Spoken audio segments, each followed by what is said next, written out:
She became frightened. She never told us he was abusive to her, and he killed her. He killed her.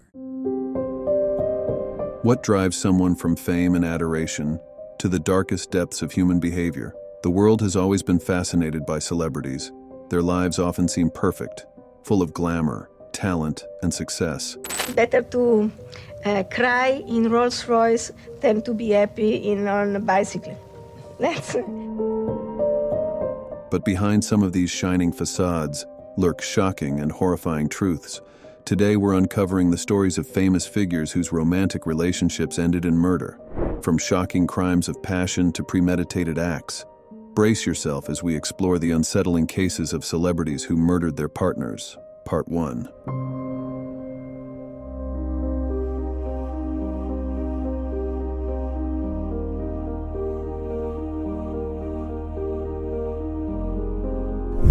What hidden dangers lie beneath the glittering surface of fame? Dorothy Stratten, a luminous 20-year-old talent known for her role in Galaxina, and as Playboy's 1980 Playmate of the Year, captured Hollywood's attention with her charm and beauty. I've done it for you. I love you, Sergeant Thor. Yet behind her captivating smile was a turbulent relationship. Dorothy's marriage to Paul Snider, a club promoter who discovered her, had grown dark with possessiveness and envy as her star rose. And it took him a little while to talk me into agreeing to taking some test pictures. Had never taken my clothes off for anyone I didn't know. On August 14, 1980, Dorothy visited the home they once shared to discuss their separation. Inside, Snider's rage boiled over, culminating in an unspeakable act. He shot Dorothy before turning the gun on himself. Both were found in the bedroom, a scene that stunned even seasoned detectives. Her violent end cut short a promising career and left those who knew her grappling with the senselessness of it all. Dorothy's death is a haunting reminder of how love, when twisted by obsession, can turn deadly.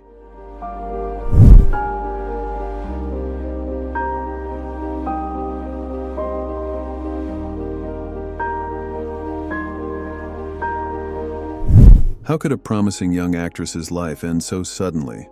Dominique Dunne, best known for her role as the eldest daughter in Poltergeist, was on the brink of a flourishing career. But behind her rising fame, trouble brewed. Her ex-boyfriend, John Thomas Sweeney, was a sous chef with a possessive streak that had escalated to abuse during their relationship. She became frightened. She never told us he was abusive to her, and he killed her. He killed her. On the night of October 30th, 1982, after weeks of separation, Sweeney came to her home in West Hollywood to talk. The conversation turned into a confrontation on the driveway, where he strangled Dominique until she fell unconscious. Neighbors intervened, but it was too late. Actress Dominique Dunne, star of the current film Poltergeist, died today in a Los Angeles hospital. She had been in a coma since she allegedly was strangled by her former boyfriend Saturday. Dominique remained in a coma for 5 days before succumbing to her injuries on November 4th, at just 22 years old. Her tragic death not only shocked Hollywood, but also fueled conversations about domestic violence and the need for stricter legal consequences for abusers.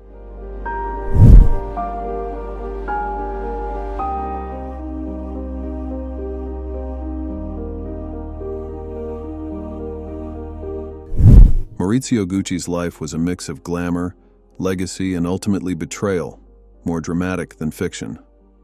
On March 27, 1995, the head of the Gucci empire met his end as he walked into his Milan office. A hitman approached and fatally shot him. The most stunning twist was the revelation that his ex-wife, Patrizia Reggiani, had orchestrated the murder.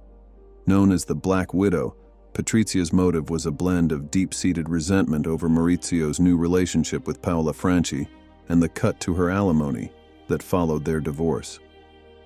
Years after her conviction, Patrizia spoke candidly in interviews, showing little remorse and famously stating, Better to cry in Rolls Royce than to be happy on a bicycle.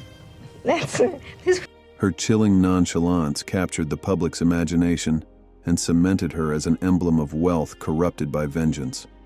The trial exposed a tale rife with betrayal, greed, and the extremes of jealousy, forever branding the Gucci name with an infamous chapter that echoed long after the courtroom closed.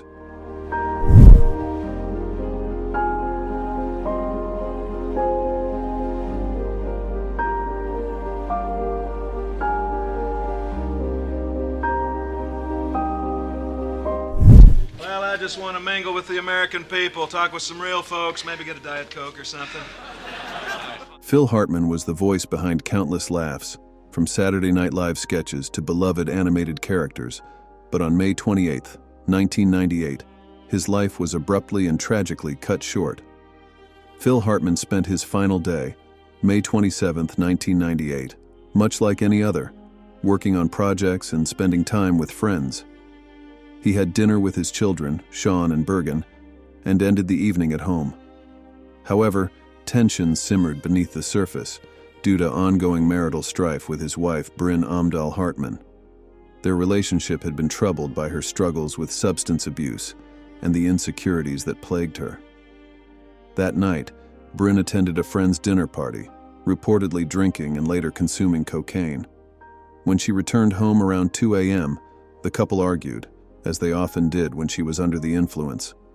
While Phil retreated to bed, hoping to defuse the situation as he had in the past, tragedy struck.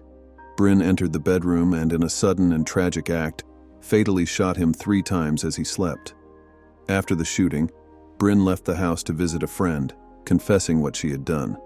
Shocked and disbelieving, the friend accompanied her back home, where they discovered the devastating scene.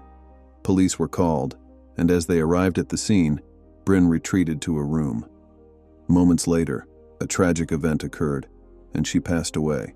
Stunned the entertainment world. Phil Hartman, who gained fame on Saturday Night Live, was found shot dead in his home, apparently killed by his wife.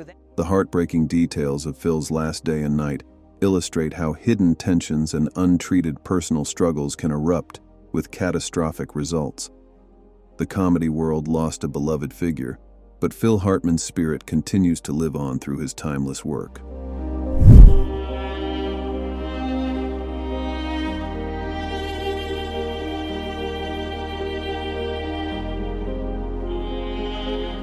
Marie Trintignant's career was marked by poignant performances in French cinema, but her life came to a violent end at the hands of someone who claimed to love her. On July 26, 2003, during a heated argument in Lithuania, her boyfriend, musician Bertrand Cantat, assaulted her, leading to severe brain trauma. Marie succumbed to her injuries a few days later at 41.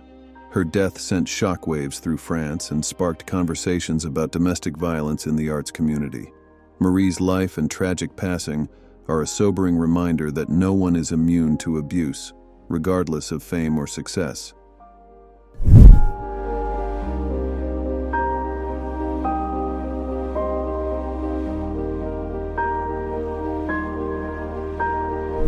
Chris Benoit was a wrestling icon, a powerhouse in the ring whose intense performances and tireless dedication earned him global acclaim.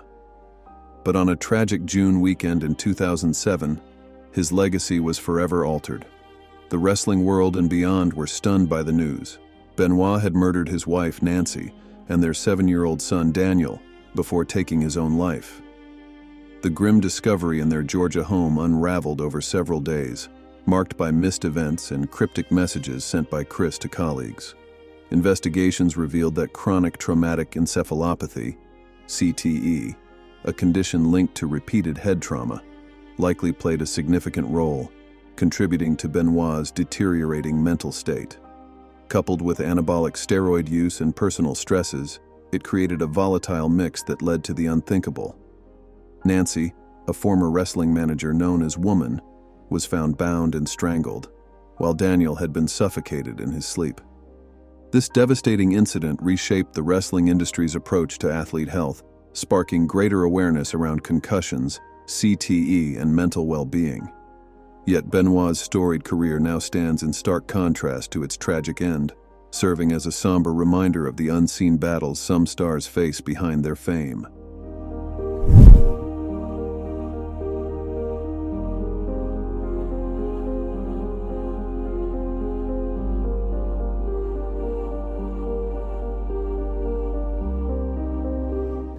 Oscar Pistorius was once the pride of South Africa, a Paralympic champion whose story of triumph inspired millions.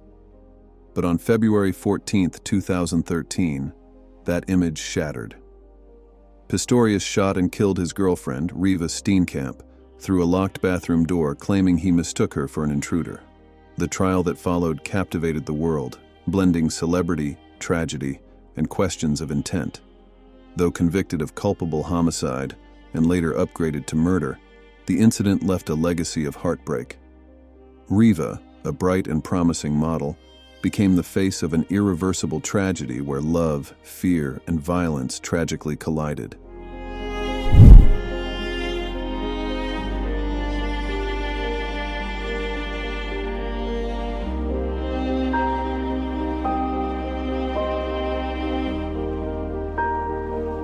Didn't commit first-degree murder. There was no premeditated anything. I realize it does not bring her back, and it doesn't help. Michael Jace, known for his role on The Shield, shocked fans when reality became darker than fiction. On May 19, 2014, Jace shot and killed his wife April in front of their 2 young children, a horrifying act stemming from marital discord. The trial revealed a history of financial stress and domestic tension, ending with a conviction of second-degree murder. It was a chilling reminder that even those who portray heroes can harbor dark, dangerous sides. April's loss was devastating, a life cut short by someone she should have been able to trust. Jace's actions left a scar on his children and those who once admired him. The stories of these celebrities remind us that fame and fortune are no shields against the darkness that can dwell within. They were adored by millions, yet their actions left a legacy of horror that can never be erased. Which of these stories shocked you the most? Share your thoughts in the comments, and don't forget to subscribe for more deep dives into the hidden and sometimes dark realities of fame. Stay tuned for our next video, where we unravel more untold stories from the world of the rich and famous.